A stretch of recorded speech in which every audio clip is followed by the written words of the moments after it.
Mga paghurup-hurup sa estasyones nin Via Crucis. Ang ikaapat na estasyon, si Jesus ipinahampak asin kinoronahan ning tunok. Pagrukyaw kang ebanghelyo susog ki San Juan. Dangan si Jesus ipinahampak ni Pilato.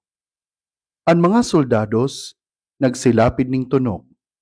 Ginibong korona asin ibinugtak sa payo ni Jesus. Ginubingan ning porpora, dangan nagdurulok asin nagsarabi. Mabuhay, hade kan mga Hudiyo, asin sinampaling siya ninda. An marhay na bareta kan satong kagurangnan. Paghurup-hurup. Ipinahampak asin kinoronahan ning tunok ang satuyang kagurangnan. Mga pagtios na bakong maninigo para sa saiya, na sarong hade, asin sarong inosenteng tawo. Alagad gabos inako niya na daining girong. Ang lambang pagkakasala niyato sarong paghampak sa hawak ning kagurangnan. Ang lambang kawaran niyato ning pagrespeto asin paggalang sa iyang kabanalan. Sarong koronang tunok na minataon ning kulog sa payo kan satong kagurangnan. Alagad gabos iyan tinios ning kagurangnan.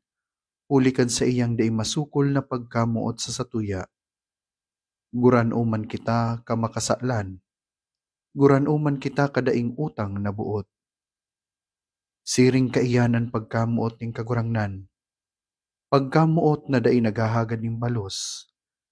Pagkamuot na day magbabalos ning maraot sa maraot.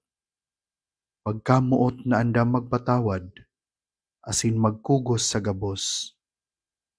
Lugod, makanuod kita na mamuot ning siring. Danay niya tong ipamibian grasya na makasunod kita sa dalan ning kagurangnan. Dala na magdadara sa tuya, bako sa kagadanan ning kalbaryo, kundi sa kamurawayan ning pagkabuhay liwat.